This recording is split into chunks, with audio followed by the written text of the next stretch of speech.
Hi, welcome to the Stitch TV show. I'm Lynn. And I'm Pam. We're happy you're joining us today. The Stitch is an online quilting talk show, the perfect soundtrack for your sewing room. Join us for twice monthly talk show episodes, weekly podcasts, virtual stitch-ins, celebrity interviews, and more. Learn more at thestitchtvshow.com. Our show is brought to you today by QT Fabrics. We have pixie dots and our pixie dot pin cushion still. I know, it does look like a UFO. I know it does. And we're not talking about UFOs today. No, we are not. I'm so over those. We're also brought to you by Famori Cutlery, a maker of specialty scissors, shears, and crafting tools. So the applique kit on our table again. Very excited. We'll be giving this away with this episode.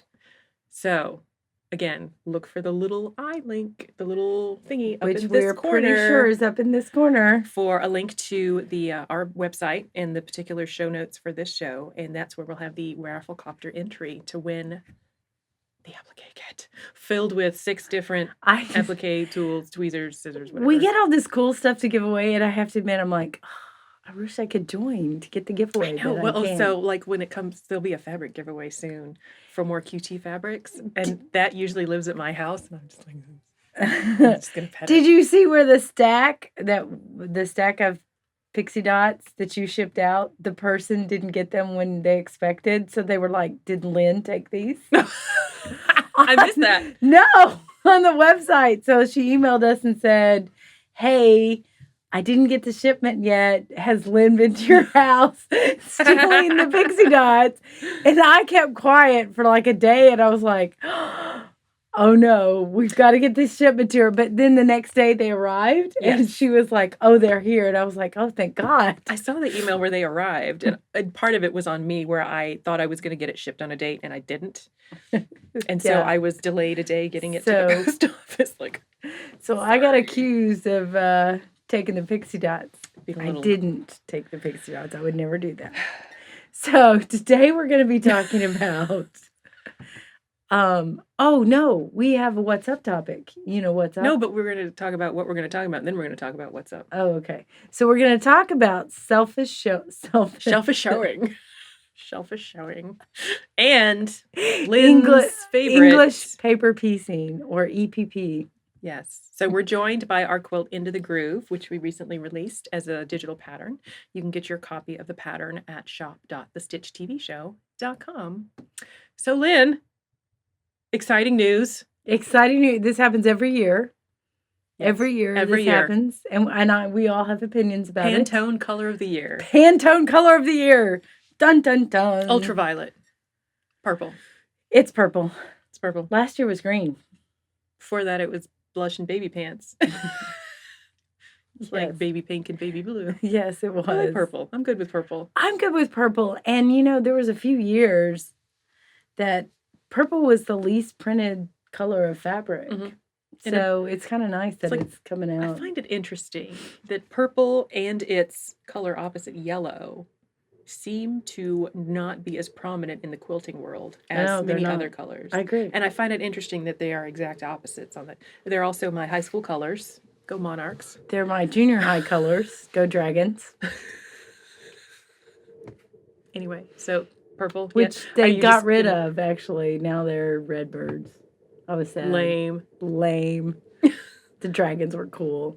So are you going to run out and make a whole lot of purple quilts now? I have made a purple and red quilt. Recently? The last 2 years. It's hanging up. No, but like since this announcement came out about ultraviolet. No, but you know what's funny about this thing? Because I was doing some selfish sewing. Selfish showing.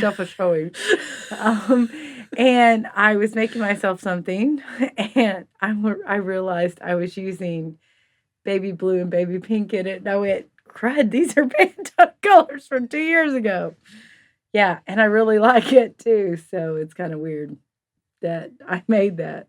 Yeah. I do think Pantone releases this color and it doesn't hit the quilt world for at least a year. Oh yeah, production cycles and all that good stuff. Yeah, exactly. So I don't think we'll see ultraviolet like next month. Much like the DVD technology, or like ultraviolet's one of the websites you can go and like put the code in when you buy a physical Blu-ray or DVD. Yes. Like put it in your ultraviolet library. Like Yeah. That's not a thing. It's not a thing. I mean, it's not a big thing. But I think purple's a good color, though. I think tulip pinks influence purple.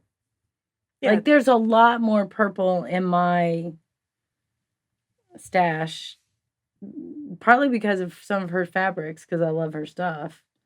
Although the purple quilt that I made, the purple and blue quilt that I made, I think was more based on some cave facet. Yeah, he has a lot of fabrics. purple too. Yeah. So I think it's out there in our world. I just don't think we see a ton of it. So cool. anyway, Yeah, I don't have plans for a purple quilt anytime soon. I probably will make one just for fun. Because you know how I feel about that. Like, yes. Someone says yellow quilt is hard, I'm going to make a yellow quilt. So, but I've already made a purple and red one. And it's actually, I'm going to teach a class on it. Da-da-da. Not purple, but the technique I use to make Purpling your best purple. Purple. By Lynn Reinhardt. Yeah. That's it. Exactly. That's what we're doing. So, selfish sewing. We said it. Hooray. Oh my gosh, that was hard. Well, so the original topic was how do you balance personal projects with gift projects? And in our case, we have a third dimension of like work projects. Which are stitch projects. Yes. Yeah. But I like some shelf showing. And I thought that was way more fun, both saying it and doing it. Yes. Because then there's no deadlines. It's well, just like, woo, and honestly, okay, I have a story about this. Oh, here we go. Yes. So when I first started quilting, I think when you start quilting and your friends find out that you're a quilter, like they start bombarding you with, will you make a quilt for me? Will you make a quilt? Oh, I want a double wedding creek. Or can I pay you to take this smelly pile of old t-shirts and make something beautiful? Yeah. Can you make me a t-shirt quilt? Which is funny because I got people that do that. I will give you their names. Right, exactly, because I'm not doing it. But so when I first started quilting, I got bombarded by people asking me to make quilts for them. And I got so,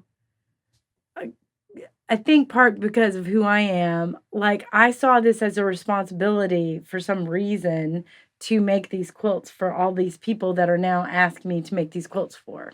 And one, it's expensive, but two, it was a time thing for me because I was working full time or whatever.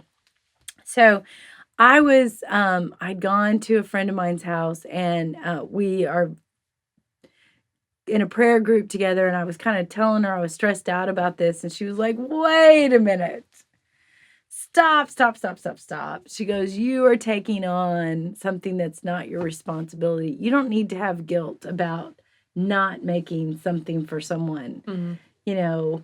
You just need to whatever. So I went home and I made this quilt, and it was selfish sewing.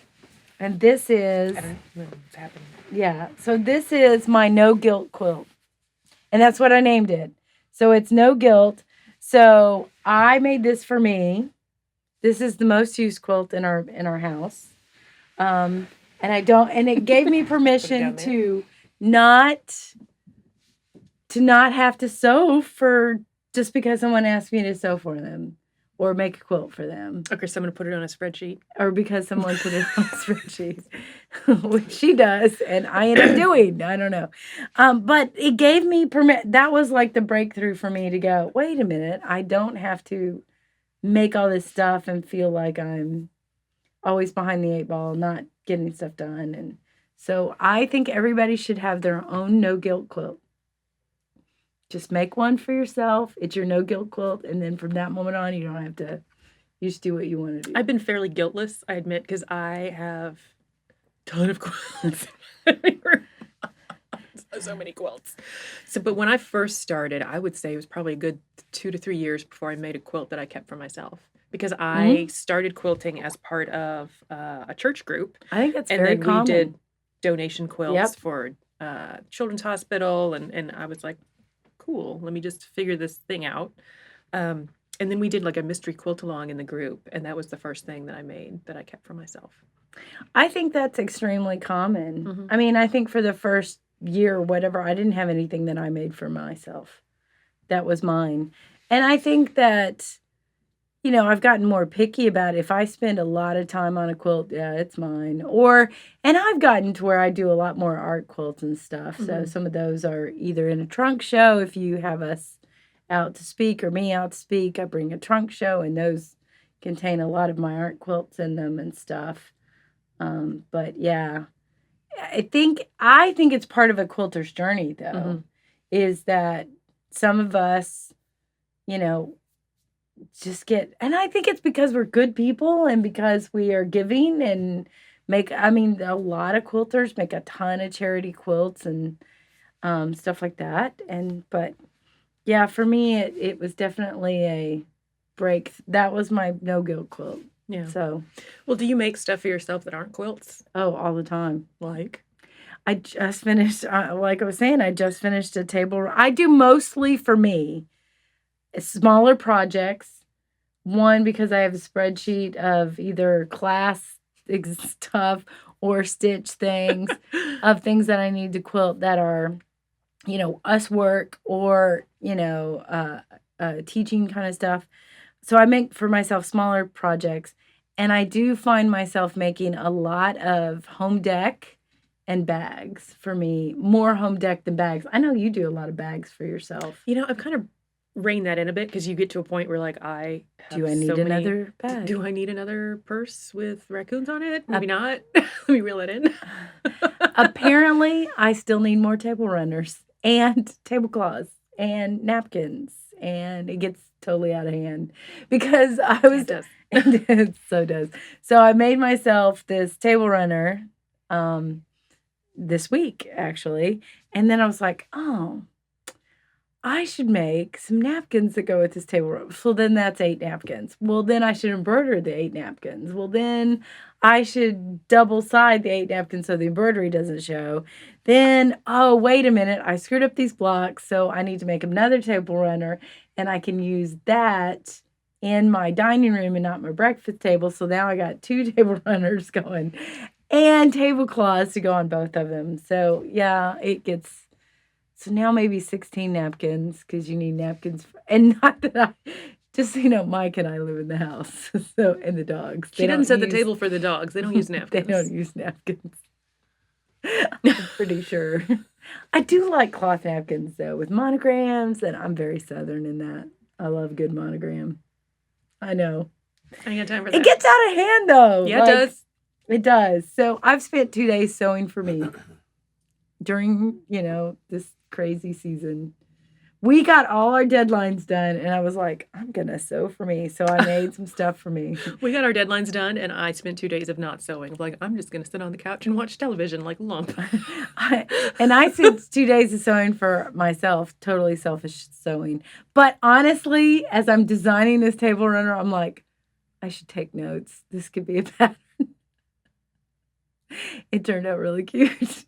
It may be a pattern later. Yeah. So, but I know I gotta not update every the spreadsheet. Yeah, exactly. So I don't think sewing for me is selfish though. I think I've passed that hurdle, and well, I consider so Christmas project sewing. I don't make gifts for everyone every year because honestly, the rest of the family's like, we got a lot of quilts, and sometimes they ask for like, here's a specific item. Like my mom is very good about like, I have a birthday coming up, and then here's a Mother's Day idea, and so I'm cool with that because her stuff's usually not like, I would like a blanket to cover the house, like we're being fumigated in Breaking Bad. But her Christmas gift's cool. It is. And it took you a long time. No, it did. Nice. It was not a 10-minute table runner. No, it wasn't. And it's on its way right now, too. Because, again, we're filming in December, and this is January. Welcome to 2018. There you go. So, Happy New Year. I don't do a ton every year of like, get all this quilting done. I've given a couple handmade gifts this year, but usually it's like maybe 2 to 3 people of the total people I give gifts to get something handmade. But when I'm doing quilts for donation to like DFACS through our guild or something, to me I consider that selfish sewing because I need to sew to help calm my brain and put it back in order. So to me that's a selfish purpose, like, I just happen to be making a quilt, I'm glad it goes to a good home, but I was going to sew something anyway. Okay. So to me that's still a selfish sewing even though it's for donation. I don't think that's selfish at all. No. I don't think I'm just a that- good person, Lynn. I think, that is true. That is a true statement. I will not argue with that at all. She is. But I guess I think I was designed, formed, created to create, and this is part of who I am, and me doing what I'm created to do is part of my identity and who I am and all that kind of stuff. So, like, if someone asks me to make a quilt for them, and I've had people ask, it depends on who they are, what my relationship with them they is. quilt worthy? Are they quilt worthy? They might get a coaster. Mug rug, baby, that's it. And then you have to explain to them what a mug rug is. Like, a mug rug I just made some for work prizes because we have. Oh, now that a lot of people are in the office, they're like, we need to get together every week, and it's so sick. You're like, Guys, I'm an no. introvert. I am exhausted from talking to all of you. And so we have done a ton of like potlucks and after works and happy hours and all this stuff. And so we did a potluck and had everyone like wear your best ugly sweater for your holiday sweater. So we had like snowmen sweaters. And the girl that sits next to me is Jewish. So she had her Hanukkah sweater, which was a hoot. And every picture, she's like, so the menorah was very prominent on the sleeve, which is the best. And so I offered to make prizes because I was dumb and was like, well, I'll just make some prizes, not thinking like, oh crap, I have 2 major deadlines with people that are actually going to pay us money at some point. Like, yeah, exactly. So I did, I used some of the mingle and jingle fabric. I love with that the little, fabric. like the cats in the sweaters and the dogs and the fish with the scarves from Ink and Arrow. And made a little mug rug out of that. And I'm so happy the woman that sits across from me won that. And she was like, this is so cute. And she loved it. Because she jingled when she walked. So I was like, jingle, mingle, and jingle, jingle. Yeah, she had like bells on her sweater. And we're like, she walked by and we're like, okay, she's here. And then I did just one with like spoon and plate fabric for best dish. So I did like 2 little mug rugs, and I thought I'm gonna have to explain what these are to these muggles. Yes, people don't know what mug rugs are. They have no idea. None. So yeah, mug rug worthy. Yes, whether they're and I tell people, they're like, oh, could you make me a t-shirt quilt? Do you take commissions? I did. And I usually say, like, honestly, if you hang around me long enough and become a good enough friend, I'm gonna make you a quilt at some point. Yes. Because that's how I roll. That's true. But that being said, if somebody just asks me and they don't know me or whatever, I'm giving them a price that they're not going to pay. Oh, yeah. Or if they do choose to pay it, I'm going to be okay making it. I will quote them the appraisal price for a queen-size quilt that I made that was recently in an auction. I'm like, that'll be $1,800. Yep, exactly.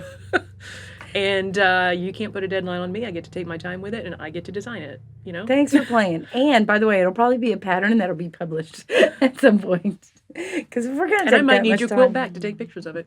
There you go. And put it on some show and tell. So, I don't know that... I mean, I do selfish quilting, I guess, or sewing. Selfish showing. Selfish showing. Yeah, so there it is. It's a balance. I think it's totally a balance. Do we want to put a percentage on it? No. I think it's when you feel the need to do some selfish sewing, make time for that, even if it's 15 minutes a day.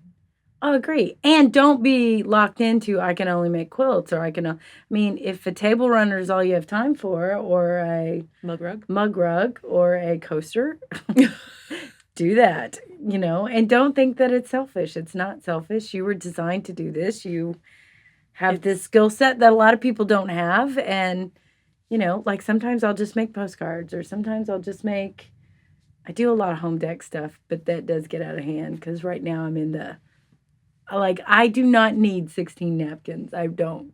8's probably way too many, but I'll make 8. Sure. All right. I'm going to talk to Lynn about reeling it in. Well, you guys take a closer look at Into the Groove, and we'll be right back.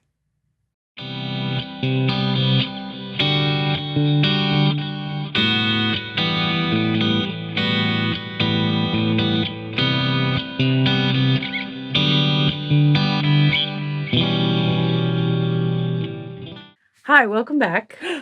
I know you're so excited about this. So what we're going to talk about next is EPP, or English paper piecing. And I just want to go on record because the first year that we did this show, I said something about how I hated English paper piecing, and I got all kinds of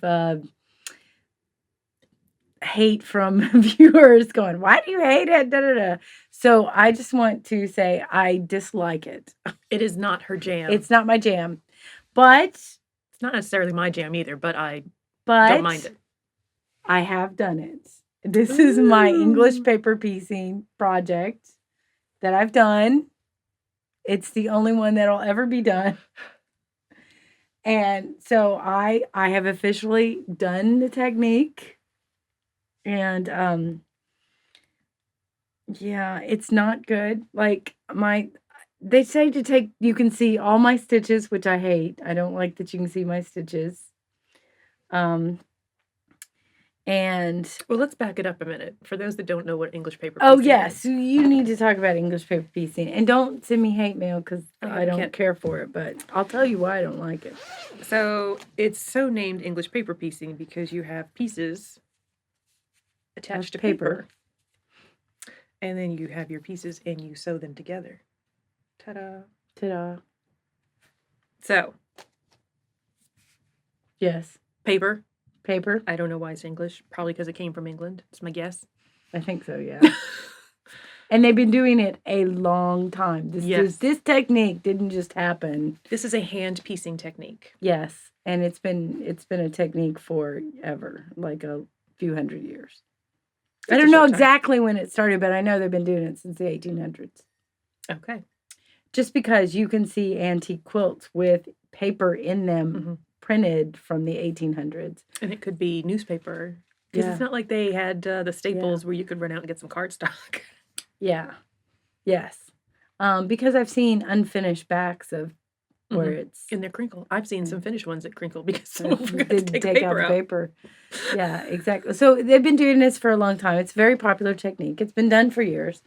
It's not my jam, but I know how to do it. Okay.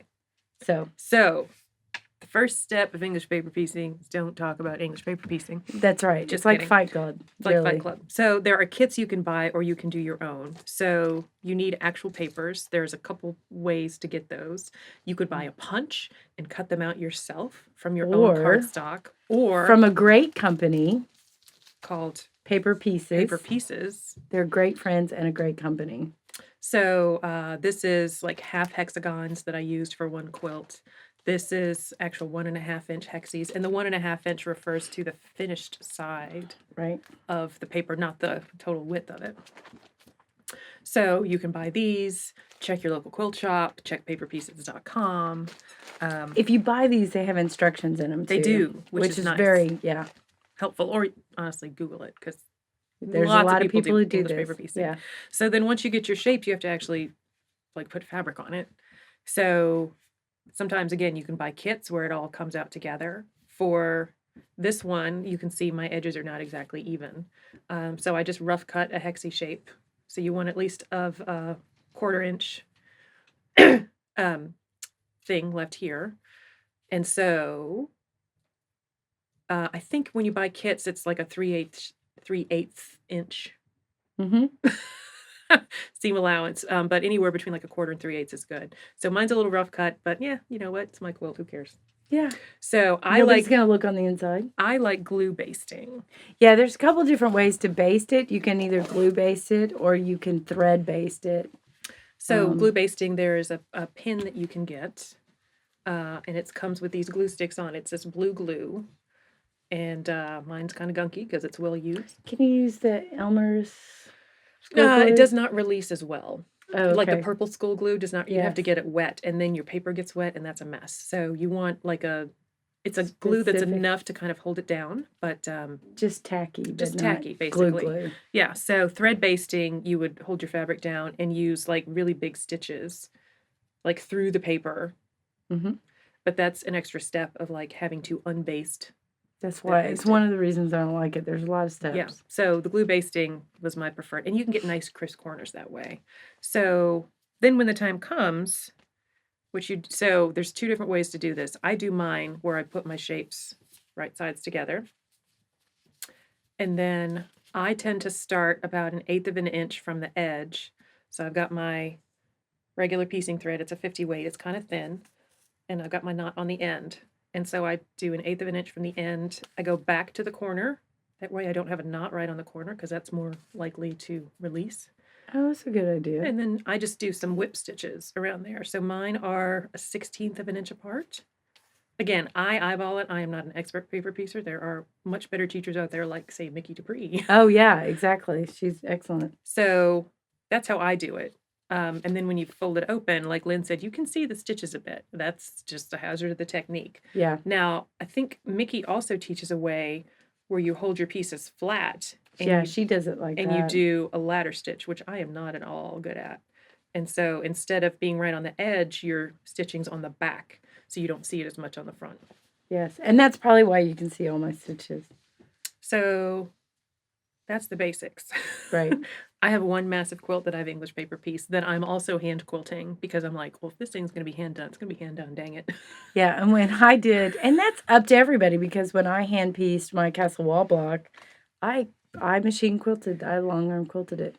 So I keep all of my English paper piecing in one kit. So this in is this cute little bag. This is a sew together bag, which is a pattern available, I think, on Craftsy. Mm. So in the kit, I have, of course, scissors because you need to snip your thread. I have my actual piecing thread. I have my shapes and my extra shapes. And usually what I'll do if I know, like, oh, I'm doing a star arrangement of diamonds or 5 hexagons or a grandmother's flower garden or whatever, I get all my shapes ready and then I clip them together. And then they kind of sit in the kit as well, so I don't know what to work on next. I have a pencil because you never know what you're going to have to mark. I've got my glue stick and refill because you never know. I've got a thimble. So I like a rubber thimble. And I find no matter what I do, no matter what finger I put the dang thimble on, I inevitably stitch with a finger without a thimble on it because my hand's like, oh, something's wrong with that finger. There's something weird on it. So you better use your other finger. So thimbles really don't serve a purpose for me. So I can basically English paper piece until I get a hole in my finger and it starts bleeding, and then I know I'm done. There you go. Got some marking pins. I've got Extra needles. Well, that's crewel needles. I like a needle with a big eye because I am getting old, and to me they're easier to thread. So I've got my spare needles. I have my magnifying glass with a needle threader if needed. I have not yet sunk to using this in public. But at home, I have some Thread Heaven, which they stopped manufacturing a Did couple they months really? ago. Yeah, so Thread Heaven or beeswax, because sometimes when you're doing a lot of stitching, your thread can get twisted and form knots very easily. So what you can do is take your thread and just run it across. do that, Yeah. and just this conditions it just a little bit. Now I will say, in terms of how long a piece of thread do, you're supposed to do the length of your arm. Mhm. So not more than that, because more than that, it really gets twisted and knotted, and Yes, it's not good. that's true. Now, the other thing that I think is vital is perhaps the emergency Jedi. Just to keep it in line. Just so you have a little extra force with you. Force. This is my original 1978, 77 Luke When it came Skywalker action out. figure from when I was 4. There you go. That's like collectible. I know, but so he stays with me because you never know. And so whenever I was Instagramming pictures of me English paper piecing at a sports ball game for my kids, I'm like, emergency Jedi. There you go. But yeah, now I've got my hand quilting thread in there too. So yeah, I just, keep a little kit together, and it's a perfect opportunity to make yourself a little fun bag with a lot of zippers. Selvages. A lot of zippers. Ugh. The zippers. So many zippers. But zippers are cool. Zippers are cool. So, thread glue. Thread glue. Big debates here. Well, I think English paper piecing is one of those things that you can take with you, and it's a great take-along project. But you have to prep it first. You do have to prep it, but you have to prep hand piecing too. This is hand piecing. Well, I mean hand piecing without English paper piecing. Without the papers. Without the papers. Yeah, when I do hand piecing, I still have to prep my stuff too. Yeah. I just prep it a little differently. Yeah. No papers, no glue. No papers, no glue. I have seen, so there's a couple ways to mix up paper piecing. So there's So I showed a basic hexie shape that with one fabric, you can piece the hexies. Yes. So And Mickey's written the books on yeah, that. she's got books on that. And then say you wanted to piece together your selvages and use those for big hexies. That would be cool too. Oh, yeah. Yeah. So it's a very popular technique. It's been done for hundreds of years. It's a good way to get nesting shapes together like hexagons or diamonds without having to do Y seams on a machine. Right. That's one of the real benefits of the variety of shapes that you can't get with traditional piecing. I think that's true with any hand piecing. Yeah. You can deal with shapes that is much more difficult on a machine because you're having to deal with those Y seams or those, 8 points. 8-pointed together. Yeah, I have a 6-pointed star in the pattern that I did. Yeah, it's crazy. Whew. So, all right. Anything else? It's not my jam. I really like it. I like looking at it, but just don't send me hate that you don't like. You're upset that I don't like it. I just don't enjoy doing it. I love the results. Well, you do traditional hand piecing, but I don't enjoy English. Yeah, the amount of prep work was. I don't like the excess of steps. Yes, but there's because a lot it's of steps. A look I could only get with this particular technique. I'm like, well, because I did when I bought, it was a Tula Pink kit and thought, I got it and I'm like, could I machine piece this? Like, I'm not scared of a Y seam. No, I'm not scared of a Y seam, but that's a lot in that kit. I mean, if the whole thing is hexies, that's it's a lot. It's like a full-size quilt. Yeah, that's a lot. And the hexies were small. Oh, no, these hexies are big, but then there's diamonds that make the 6-point diamond star, and they're nested with like 2-inch hexies, I think. So, it's a lot. So one day I'll be done with it. One day. And they're gorgeous, and they're beautiful, and I love looking at them. I look forward to being under it one day and thinking, I did all this. I hate hand stitching. It always comes apart. That's why I do machine binding so much instead of hand binding, because inevitably the thread breaks or I tug on it too much or it just comes apart. So I'm like, well, I'm going to put 5 years into this quilt for it to disintegrate the first time I use it. That's what I'm thinking. Like, it's just it's not going to disintegrate the first time you use it, I'm sure. So it might.